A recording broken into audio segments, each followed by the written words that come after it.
Oh, good evening, everyone. Can everyone hear me? It doesn't look like, I think everyone can hear me. In the We chat, can hear everyone you. hear me? I think so. All right. Well, welcome. Welcome to the 12 Beers of Christmas Craft Beer Experience presented by Brewvana. My name is Brian. I'm going to be your host for the next 11 nights of streams here on the internet. I'm going to be joined by a variety of co-hosts and wonderful guests. Tonight, I'm welcoming my good friend Tom as my co-host. Tom, how you doing? How was your Christmas? It was pretty amazing. It was there was actually snow here in Oregon, in Washington, so kind of had a white Christmas at the tail end of it, which is always a surprise, and it wasn't enough to cause havoc amongst the traffic here. So that's always a bonus. I am very jealous. I had nothing but rain where I was for Christmas. How did everybody enjoy that Pilsner from Old Town last night? Our first beer to kick things off on the 12 beers of Christmas this year. Throw it in the chat. We got the chat there, but before we get to the housekeeping and we get to what we're doing tonight, let's open our boxes and get into this second beer. I got my box right here. It seems like some people in the chat had already dug into their box and opened tonight's beer, and they're ready to drink this big Saison. All righty. As you could see from the title card and others in the chat, we have this wonderful, wonderful Naughty Elf Saison from our friends at 5440. Tom, you excited Yes, for sir. this? I am. This is going to be a great beer. I can already tell just from the smell, the notes that come along with a Belgian Saison, that this is going to be right up my alley. I love the Belgian beers, and Bolt is a good friend of mine at 5440. So I trust in Bolt in brewing this beer for sure. So let's get into drinking that bad boy. Well, cheers, here real quick. everybody, Cheers. for the first night of stream, second night.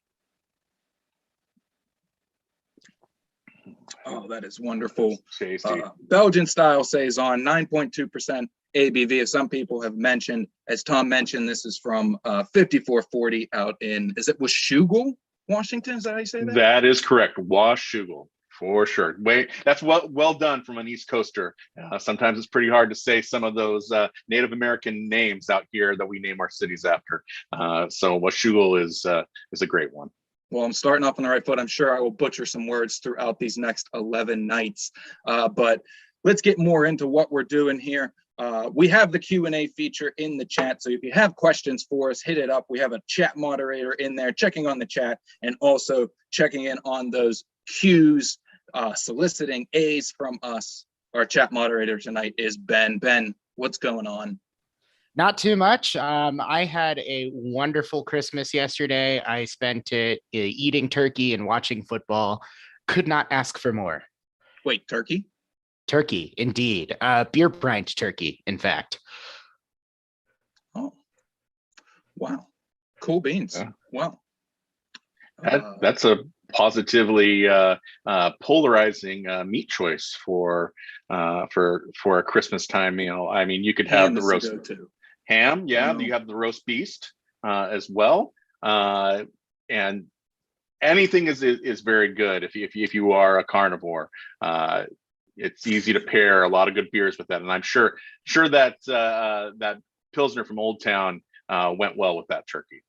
Oh, absolutely. And yeah, we brined the turkey in I don't even remember how many ounces of Pilsner. It was a 21-pound bird, so it was quite the endeavor for two people.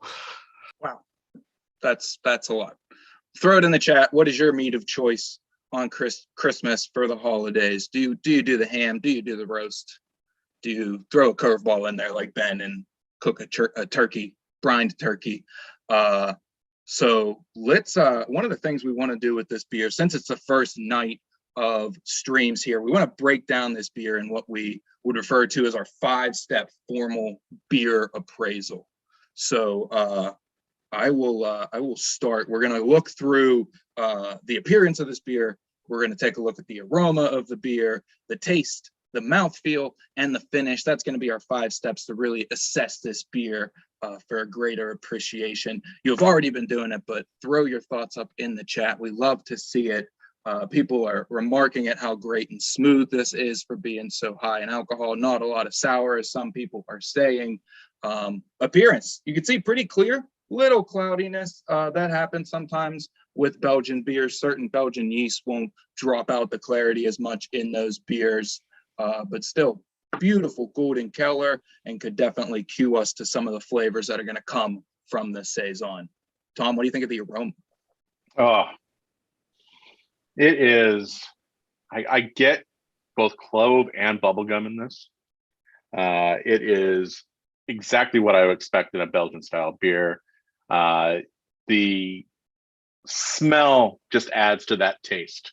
It's that double sensory feel that really makes this a quality beer, just from what I can see. And you know, well, I mean, we'll probably move into like the mouthfeel and so forth next.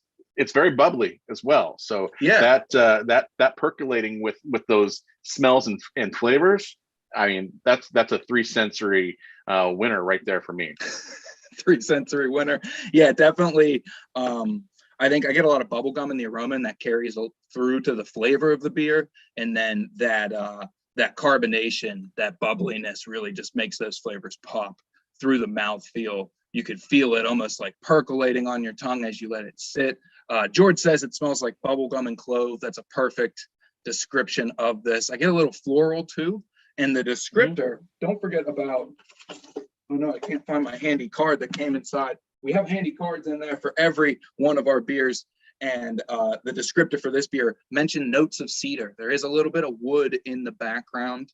And Ben says we have 2 questions so far, one about the selection process for 12 beers and one about how to determine appropriate glassware. We're going to get to those in a second. One thing I do want to mention, with the chat feature, make sure you go down into the drop down and select everyone when you're sending your messages. Right now, a lot of people are just using hosts and panelists. We're seeing that, but if you want everybody to see your messages and get involved in that communal chat, that will help you do that. So one thing we do need to talk about with this beer before we move on to those questions, Tom, is the finish. What happens at the end of the taste of this beer? What are you getting out of the finish? What lingers?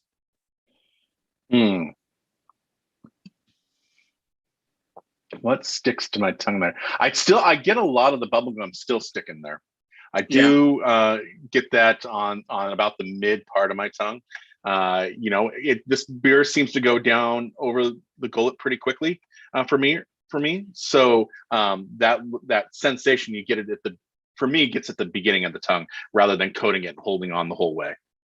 Yeah, it doesn't stick, doesn't linger around for too long. That bubble gum definitely stays. I get that clove that stays around, but it makes you want to have another sip. Throwing it in the chat. A lot of people are asking where everybody is from all over the country. People repping in from Dennis in Harrisburg, Rich in Lancaster, South Carolina. It's probably Lancaster, one of the two. It's different here in PA. I'm calling in from Pittsburgh. I'm hosting from Pittsburgh today. Tom, did you tell us where you're coming to us from? No, I'm coming from Vancouver, Washington, right across the river from Portland, Oregon. So, right by where this beer is made, not too far away, stone's throw away from this beer. Wow. West Palm Beach, Florida, Napa, California, South Hadley, Massachusetts, Tallahassee, Florida, Long Island, Moore, Massachusetts, Houston, Texas. People are calling in from or joining us from all over the country tonight. Great stuff. We've got a really good mix of the country here. Denver, Colorado, Seattle, Wasco, Oregon. That's right in the middle of everything out here. We got a little bit of everything, so that's good. I love to see that we have such participation from sea to shining sea here with that, and people getting some really good, getting a good opportunity to taste some different beers from all across the U.S. with this box this time. Yeah, it's really a pleasure. We do have a guest joining us tonight. We're going to get to him in just one second here, but I want to tackle one of these questions we have here. and it's involved with what Tom does. JD0404 asked, how are the 12 beers selected every year? Describe the process. Tom, you're involved in that. You want to describe how we go about putting these beer together real quickly before I jump in with Andrew here? Absolutely. So the first thing we want to do when we're selecting this box is a variety of places throughout the US. So we try and get East Coast representation, West Coast representation, the Midwest, and even the central area. We try and get as many different places so that we can give you a lot of what we do on our Brews Less Traveled boxes that we do. We're trying to take you around and find those hidden, undiscovered, yes, Bruvana, all the way, baby. Hidden, undiscovered, great beer cities that not everybody always knows about. So we do try and do that variety from the entire region all the regions across the US. The next thing that we try and select is a variety of different beers. We're not going to give you an all IPA pack. We're not going to give you all yellow beers. We're going to try and give you a different experience every night and have a little bit of overlap here and there. Maybe we'll have, you're going to find out as we move through this box that we have some things that are very similar, some things that are very disparate. And the biggest thing we want to do is give people an opportunity to taste beers they may not taste in their region. And so we really try and hone in and specifically find things that you might not get at your local corner store or whatnot. We want you guys to be very much enamored with these beers, so you can go and maybe find them somewhere nearby, maybe at a local brewery. That's what we do. We've been doing this for 12, 13 years as far as doing brewery tours and so forth, and we want to bring that craft beer taste to everyone. Yes, lots of variety for everybody. We're only 2 beers in. Throw it in the chat. What styles are you hoping to see over these next 10 nights? We've gotten a Pilsner so far. We've got a Belgian style Saison, but we have 10 more beers to get through. So there's going to be a lot of styles. Steve said he wants to see sours. Emily wants to see IPAs. Mackenzie, stouts, more IPAs, porters. I think you will all be pleasantly surprised as we pop open more panels from our boxes. But we've been talking for a while here. Without further ado, let's get to our guest. Welcome our guest on. We want to talk about beer tonight. So we wanted to have somebody on that had achieved what they call a certified Cicerone certification. And the Cicerone program is basically the sommeliers for beer. They are the best tasters, the best analyzers. They know everything there is about beer, and they have multiple levels of certification, 4 levels to be exact, that test everything from tasting beer to distributing beer to brewing beer.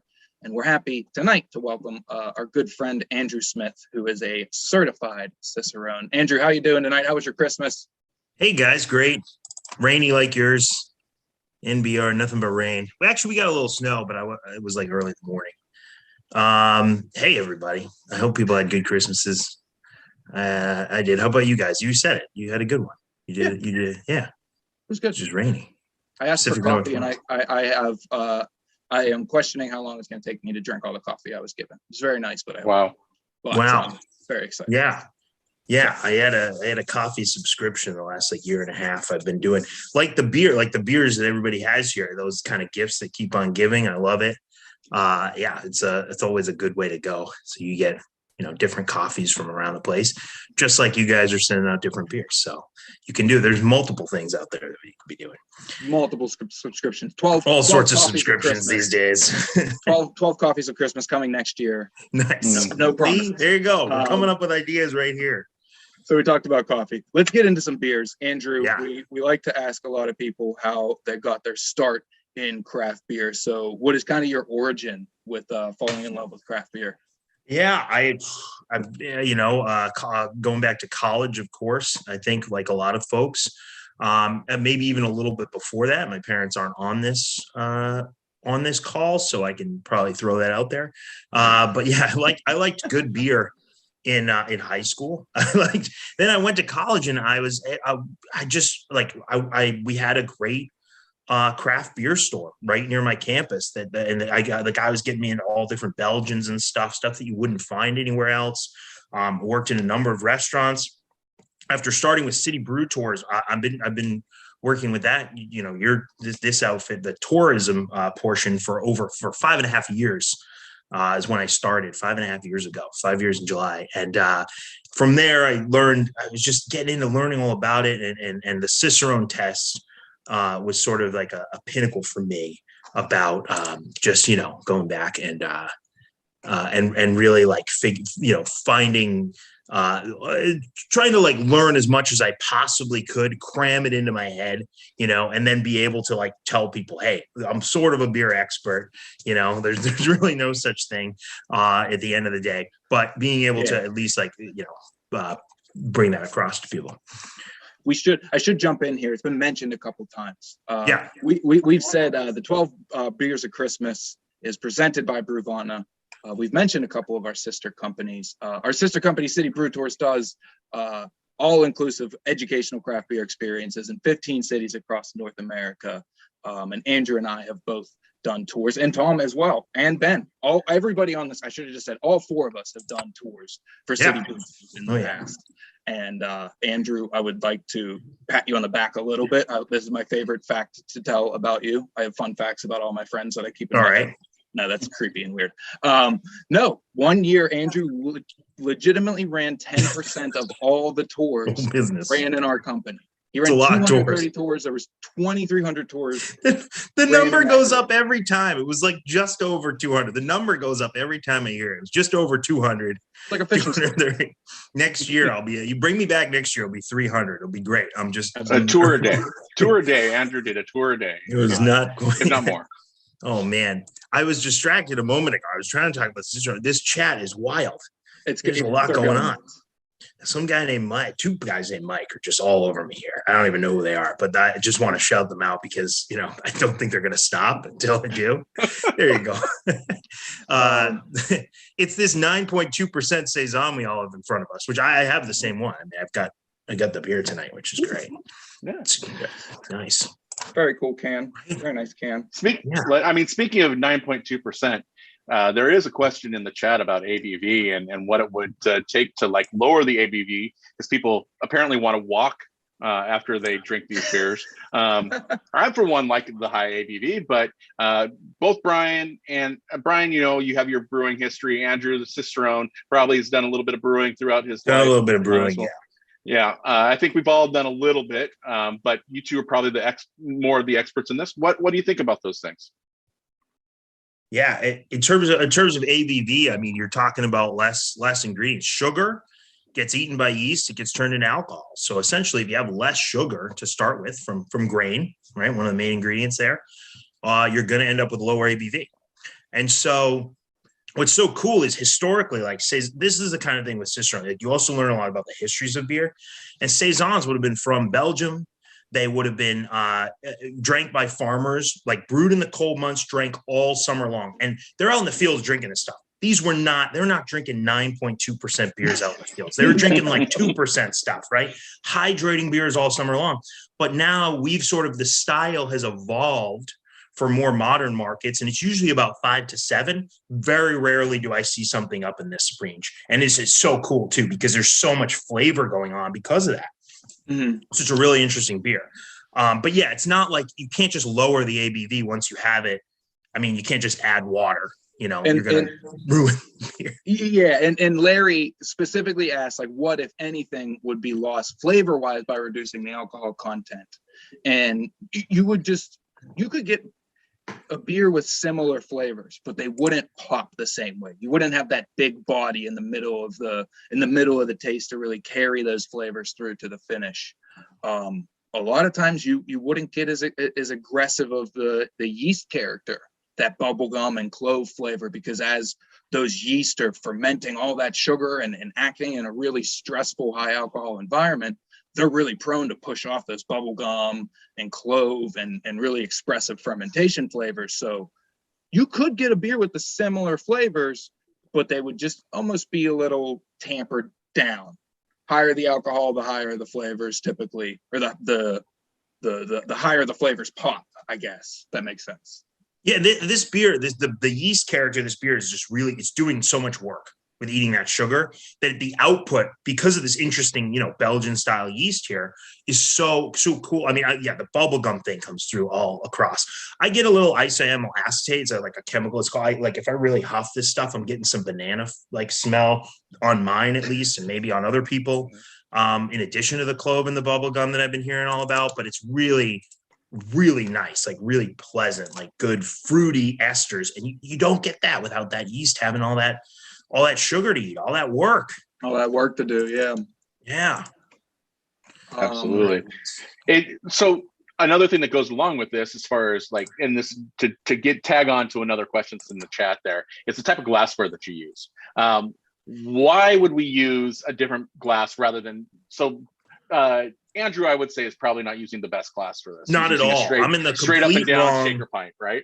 I'm in the complete wrong glassware, and I know a lot of my stuff is packed away. I'm driving cross country this week, so for a few months. But Brian's glassware is perfect, I think. Right? You have a tulip, right? Did I see that? And yeah, see, I think that's correct. I would say that's definitely correct, because there's so much carbonation in Belgian beers. That little straight at the end of the glass like helps to support the head, the foam, so you get all those nice aromas. Also focuses the nose a little bit into the to your nose. Focuses the nice. So that's great. Also, it's a boozy beer, so you want a smaller glass than a full out pint. Although we you were sent a pint, so you're gonna have to drink it how you yourself tonight. If you want to shotgun it, we're not going to stop it. Don't do that. Probably take your time. Don't do Pour that. in a glass. Appreciate it. Pour it in a glass. So Andrew, we mentioned you're a certified Cicerone. Do you want to go more into the process of what it took to become a certified Cicerone? Yeah. Certified Cicerone is about a 5-6 hour long tasting and written exam. Written first, tasting second. 100-something questions. Hey, there's a beer with an SRM. That means like basically the color of the beer, like 6-ish, and IBUs, right? How hoppy a beer is, of 10 to 20, something like that. And maybe it's got a lot of like bubble gum and clove flavor. What beer is that? Everybody on this Zoom tonight and this video should know. They should know on what that is. It's a saison. But then you might have questions that are essay questions about the history of different beers, and longer essays about the beer and food pairings. You have to know about that. You have to know about how beer is served and how kegs are kept and that sort of stuff. And then finally, you get to taste beers. And so they'll just line up beers in front of you. Here's a beer. Is it this or is it that? Is this beer a saison or is this beer a pale ale? It's usually a little harder than that. It's much harder. It sounds like it's easy, but when you have no context to the beers, it's not, and there's no context. No, it's wild what you will mislabel or misguess. Yeah. And some. I think one I had was like, is this a stout or a foreign extra stout? Guinness makes the like classic of both of those. So it's definitely Guinness, but it's like you had to figure out which one it was, and everyone knows Guinness until you're like have that in front of you and it's dark and you don't, you're not sure. And I think I got that one right, but I'm just saying like a lot of you could trip and fall on a lot of these. Yeah. So then, there's tasting stuff. You're tasting off flavors, so you have to tell what's wrong. They give you a beer. What's wrong with this beer? Yeah. The reason is for this is like, you have to be able to stand maybe behind a beer, like a really great craft beer bar, and someone says, "Hey, this doesn't taste right." Hands it back to you, and you say, you smell it. You just say, "Yeah, it does." That kind of thing, or it doesn't. Here's why, and then you have to know why, and you have to know how to fix it. Or what's wrong. So it's a really cool certification, Yeah. And again, like sommelier of beer, it's a good way to put it. So speaking of which, one of the things that you mentioned was pairing food with beer. We got a lot of comments in the chat about how well the candy canes that came along with this beer are pairing because of the sweetness, probably. What other foods, Andrew, would you think pairing with this particular beer would go well? This is so tough. It's so fruity, that for me, I mean, saisons have like traditional pairings, right? The official, like by the book pairing, because often there'll be like a peppery and stuff, and they, or phenolic, like they'll have different like herby, spicy kind of things. They can go with salads and lighter foods, right? But to me, this beer, because of the high ABV, the sweetness on that, the real bubblegummy flavor, like it feels more like a dessert, like a fruitier dessert beer. Again, you want to look at like beer pairing with food. The main thing to focus on is like, well, what does this beer taste like? Well, what does that food go with? Obviously, bubblegum doesn't go with a lot of foods, right? So that kind of is a little tricky, but what else is in there? Clove, some of the sweetness. Again, I'm getting like a little bit ester, like fruity esters, like banana. But again, bubblegum, desserty kind of things. I mean, that's where I would go with just for this particular beer. But that's not like the saison pairing, It's an interesting beer though, because you could almost 9.5% alcohol. You could really bring some big, bold dishes up against a beer like this and almost have that bubblegum take a back seat and pull out more of that clove and more like the malty taste that's in the background of this beer, and really have some beautiful things happen that you might not expect when you paired it with something like, I don't know, a roast, like we were talking about with Christmas Eve or Christmas night dinner. Yeah, that would be wild. I actually do think this candy cane it is kind of interesting rolling with it. Mm-hmm. The mintiness, but again, the mint is going to always like knock out some of your palate. I like what people are saying in here. I mean, some of the ginger, but the bread pudding, to me, that kind of makes sense. Duck breast with berry sauce. Berry sauce. Interesting. Yeah. Again, I think the cheese pairings that that's Ben. Yeah, Ben knows this stuff. Yeah. those are great. And Brie recommendations. Yeah. Like Camembert Brie. Yeah, I didn't read the names. I didn't realize. I'm like, oh well. He's a smart guy who knows this stuff. A lot of what you're seeing though too is a lot of similar or opposite, right? And when you're pairing food with beer, those are really the two sort of categories that you're pulling against those things, right? You're bringing in things that either will intensify the flavor or blend in with the flavor, and either way, you're gonna get something great out of it, right? Yeah, I mean, yeah, and sorry.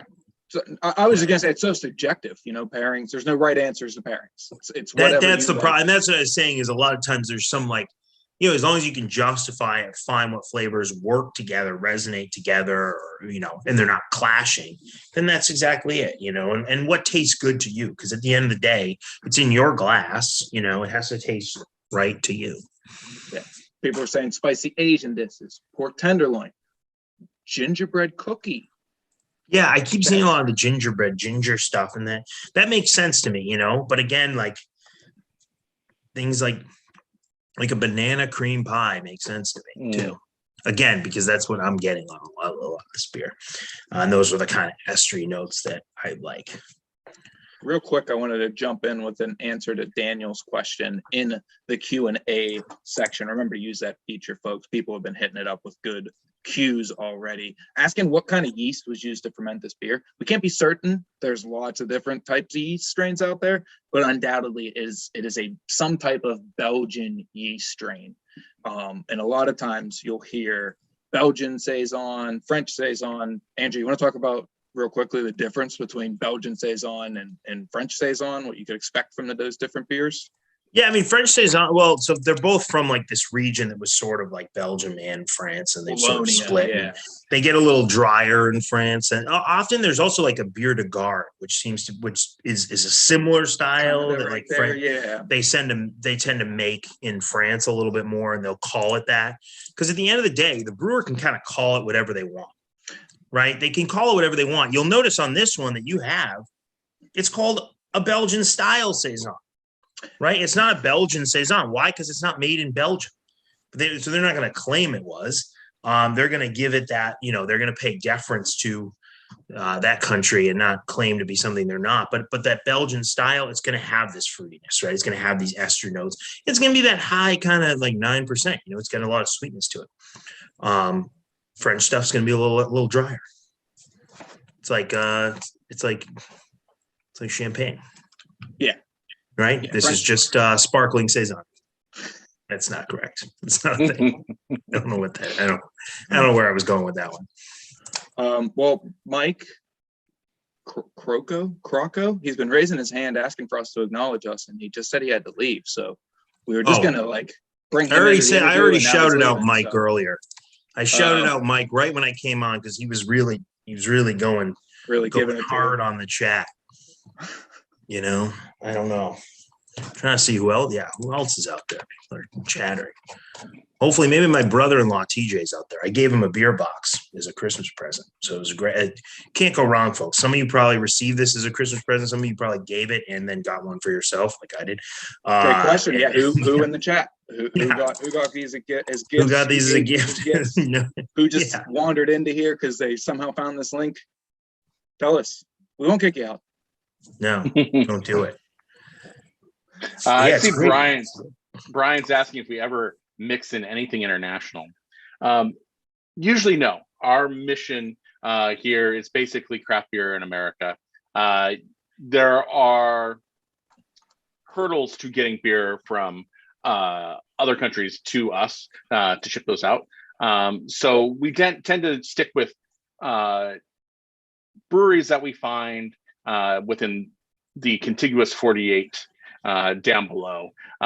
We could go Hawaii, we could go Alaska, but those also would raise the price of the spear box for you. So we're trying to make sure that it's something that's easily attainable to everyone, yet also a great,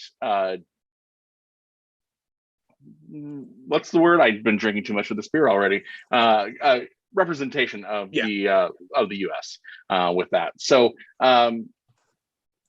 a lot of the craft beer movement actually was based on knocking off some of those imports. A lot of those imports come in and they're a year old or whatnot. So we're trying to get that fresh stuff here and making it here on our own.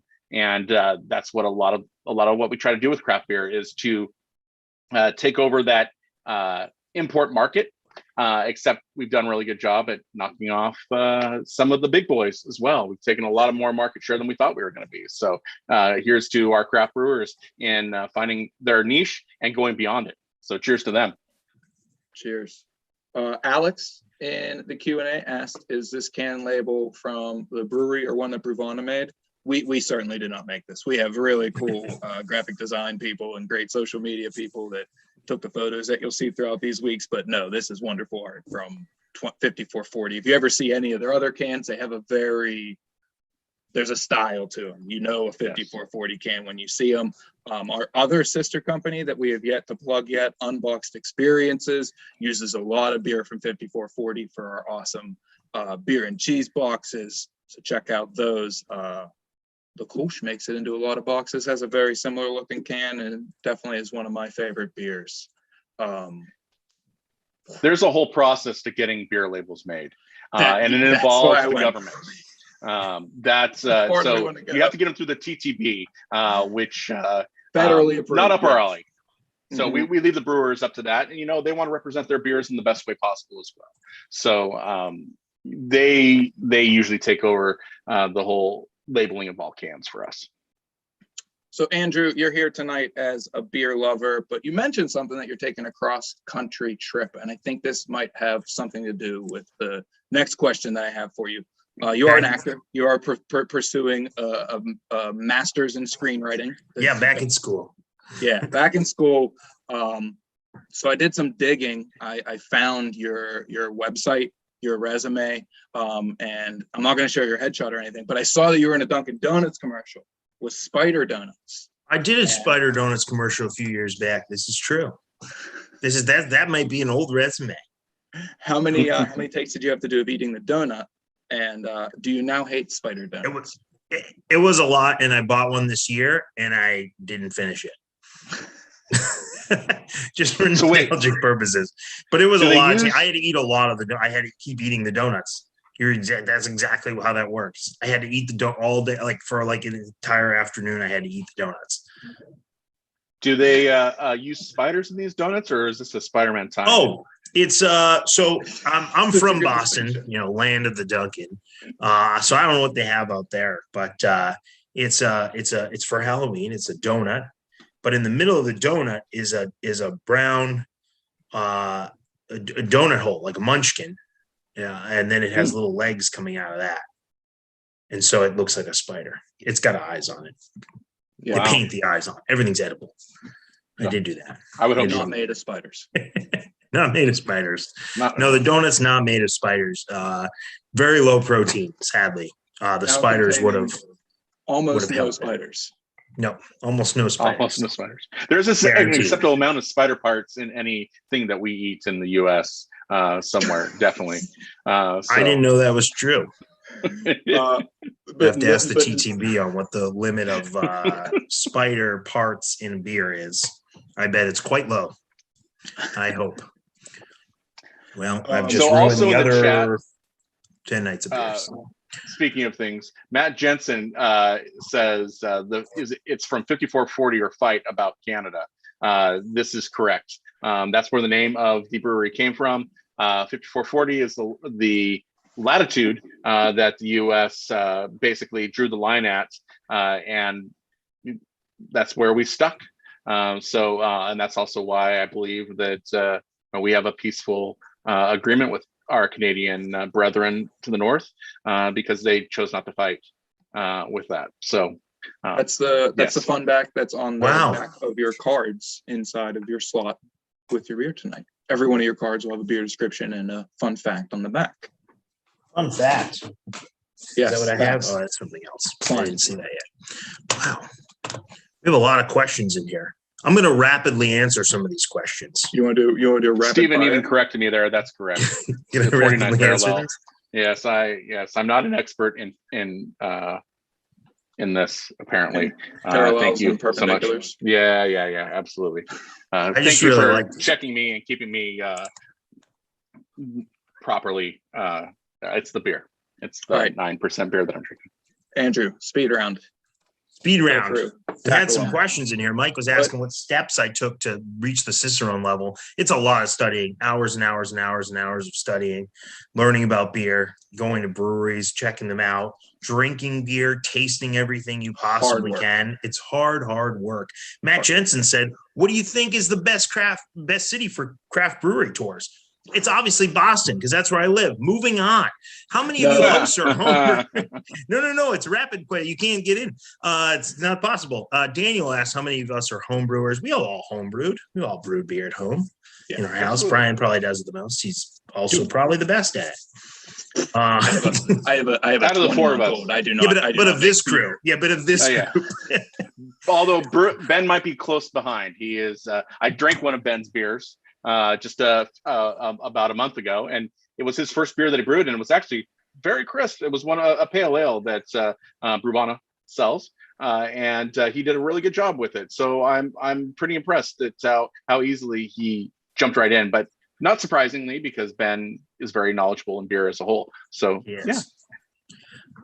Dennis Deschamps asks, how about including brews from Canada? Well, we got into that. I think we answered that one, right? Because we had same deal. They're an international. They're another country, so they count across. Yeah. Yes. Bob 30 on the bottom of the can. Oh, crisp Kringle. Is that what it says on the bottom of the can? Mine doesn't have it, but oftentimes they'll stamp stuff, and that's like their sort of secret name for it. The date they'll put, when they created it, that kind of stuff. But then they'll call it something else. He says a local brewery in Westchester, Pennsylvania, home of QVC. Is that where? Fun fact. They had a big week, I bet, last week. They're big around the holidays. To expand, that's just a date coder. Some of them have the capabilities to write things, and some of them just put the dates on them. And brewers are Easter egg, and they're going to put spooky stuff on there. It will tell you when the beer was made. Sometimes in that calendar, I forget, what's it called? Where a Julian date, maybe, where they give it a number. Yeah, so they'll give it a number rather than it wouldn't say 12, 26, 21 or something. It will say, well, what day of the year is this? 360th? It'll say 360, 21. Sure. Is that what it is? It's either 359 or 3. I can't do that. I don't know. Somebody type it into Google, throw it in chat. Westchester, home of Levante Brewing. Wonderful people. Oh, man. In all grain is real tough. Area. Oh, yes. The Rich asked, when we homebrew, all grain is tough. You need a whole other setup. I don't do as big enough setup as that. So I use a mixture, like I basically do. It's a hybrid, part of that. Brew and bag. You can also do brew and bag. Someone's putting that out, and that's something really that we. easy. And that's something else we can plug is more stuff to plug. Plug it, Brian. Yes, we do live home brewing through Brewvana. I'm gonna get. I'll get to. We'll wrap up with plugs. Brewvana.com. Check it out if you want homebrew stuff, but we'll do plugs at the end. I'm gonna hit you with one more here, and I want Tom to answer this one too. Top 3 styles of beer you enjoy, and top 3 styles of beer you do not enjoy. Please do not name specific beers. Just throw out styles. We don't need to hate on specific breweries. Andrew. I'm not gonna. Yeah. Personally, I really like classic older styles of beer. I love when there's just a really good German dark German lager, right? I think I'd also in that same vein is again like things that are like me, like Vienna lagers, right? Love those kind of beers. I do also really like saisons. I usually like the lighter saisons, but this one's fantastic too. So can't really knock that. So I would say probably those. If I had to pick 3 that I don't drink a lot, I guess I don't drink a lot of West Coast IPAs. Okay. And there's nothing wrong. Like I'm not hating on them because we make them in the East Coast as well. It has nothing to do with that. It's more the hoppiness, right? The crazy hop stuff. New England has some great New England IPAs, but they make that everywhere as well. Those are super popular. But I don't go for a lot of IPAs anymore. I've just had like IPA fatigue, and it's pushed me sort of post that big thing. I think that's probably enough. Cool. Tom? So I am a big fan of big Belgian beers. That's probably like, depending on the night. Because honestly, my answer is whatever beer is in front of me is usually the beer that I like the most. But if I'm gravitating towards something and I want something boozy, I'm going for a big Belgian, like a quad, or something that has a lot of what is in this particular beer tonight. So I'm very glad that I'm a part of this tonight. Second, I would say that I gravitate towards now is a lot of yellow beer. So if it comes from yellow fizzy beer, but craft style, like something that comes from Germany, whether it's a Helles or a Pilsner or whatnot, something that's been made with really good, great ingredients. Those ones that you just drink and they go right over the tongue and down the throat. Those are pretty amazing. I definitely love like the Pilsner that we just drank last night and those sorts of things. So that sort of like overall encompassing group. So your standard lagers that are made typically, and including some more dark lagers as well. Like if we're going inexpensive, I love a great Modelo Negra, something with a little bit of character to it. And then finally, I love a West Coast IPA. Obviously, I live on the West Coast. Yeah, absolutely. Yeah, if it's dank and it smells like the woods, I'm going to drink it. And I'm going to probably drink, if I'm drinking a session of beers, I'm going to do one of each of those. It's kind of that whole spectrum. Now, it's nice to hear what you like, but everybody really, really wants to hear what you don't. Yeah. So I will go, and unfortunately, I just saw this in the chat. I am not a brown beer fan. Browns are not in my wheelhouse. They taste like dirt to me. So no. I don't tend towards those. But that's really, man, I guess there are some, I'm tired of the New England IPA style. I like being able to see through my beer. I will enjoy a New England IPA, but when I travel, so I live on the West Coast, I travel to work in Boston and the rest of and that sort of stuff. Whenever I go there, I just die for a West Coast IPA. I'm just like, sometimes I can do a couple juice bombs, but then after that, I want something that's like going to destroy my palate. I want something that I'm not going to taste anything but hops afterwards. And so there's that. And then finally, I would say for a third that man, I don't know if I have a third. those are the two styles I totally like. Well, that's if fine. I have like an adverse reaction to, those are the two that I usually do. But I don't know. I would say just something that's undercarbonated. I do like my beer kind of very cold and very bubbly, which is very American. So when I was in Great Britain for a couple of years back and forth, I visited. I was a little bit. I had to go to the stouts when that happened because that's what I expect from a stout. I love that stuff. I love cask beer. That's like, it's not a style, but it's like a way of serving. That's like my favorite. Oh, I love it. Yeah. Living beer. The stuff's changing every night because it's not, in the fridge. Throw your favorite and least favorite styles up in the chat, everybody, as we got some good stuff. Yeah, there's some good stuff in there already. I'm reading through. I'm like, oh man, I wish I said that because I'm like, oh, I like that too. I'll do mine real quick and then we'll move on. And I'm only doing mine because I'm vain and I would like to share my response. Lambic, Pilsner, New England IPA. Those are my three favorite styles. That's what I would go Lambic. And then not favorites. I just have two, and it's Scotch Ale and Hefeweizen. I just don't really care for Scotch Ale. I'll never get a Hefeweizen either. I won't do it. Do not like the banana thing with Hefeweizen. So watch tomorrow be a Hefeweizen. Now that we've all said that, maybe you probably know what it is. I don't know what it is. I haven't looked, so I'm not going to sneak a peek. But it probably isn't. But I'm very worried. No sneaking peeks. You have to wait until tomorrow. I would never. Night 3.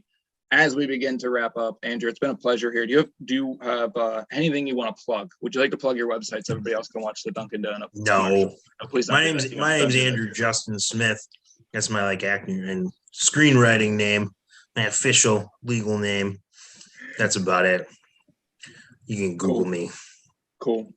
Awesome. Probably won't be me. You can maybe see Andrew on a Unboxed Experience. I'm also there. Cool. This is true. Tom, anything to plug? Anything to plug? Well, I'm gonna reach out to Dennis Deschamps, if we're going French here. Why are East Coast beers featured more than West Coast? Well, I will say that there is an East Coast bias around the world for everything, but you will be surprised. There is plenty of West Coast that is coming in your future in this box. Don't you worry. We got a good representation from both coasts as well as the middle of the country. That's one thing. I'm going to jump through and see if there's anything else in this Q&A that I can jump on really quick. Do you have an online journal you use for beers? Everybody should use Untapped. That's pretty much the represent thing. And if you're drinking this beer, speaking of that, tag Bruvana, tag Bruvana Tours, where you're drinking it from. There's stuff like that where we have online contests that you might be able to be a part of just by doing that sort of thing. Let's see, anything. Someone asked me if I was a full-time Cicerone, which unfortunately that is not a job, but it is a great certification for a job. It's not like that scene. It's not like that scene on Parks and Rec where the guy gets offered the sommelier job for like $500,000 a year. But that doesn't exist in the that doesn't exist for us. We don't get that. No, I'm an actor and a writer, and I have an amazing wife, Alana, who also works, so that lets me do everything. You're gonna plug your wife. My amazing wife. Cool. I'm gonna plug John Cottle, who gave me a shout out at the Q&A. I hope Tom is with us every night. He speaks my language in all things beer. You'll just have to wait and see if that's the case. Wow, that's pretty good. You're my best friend. I'm glad I'm the only one who got a shout out in the Q&A. That's going to go along with my fantasy football victory that I'm going to take over Andrew next week. I do play you next week when we go in the championship game. So that's going to be before we get into too much fantasy football. We're off the rails. Shit talking here. All right. Well, it's been a wonderful first live stream night. Wonderful second night of the 12 Beers of Christmas. For more, visit brewvana.com. Check out our live homebrewing experiences there. Check out more subscription boxes from us. You can also check out our wonderful sister companies, City Brew Tours and Unboxed Experiences. Just Google those. You'll find them. They're on there. Check us out at Bruvana, at City Brew Tours, at Unboxed Experiences on Instagram. We'll be back tomorrow. Same bat time, same bat channel with another beer, another guest, and possibly the same co-host. You'll have to come back and find out. Good night, everyone. It's been wonderful. Thanks, guys. Good night. Good night. It's been fun,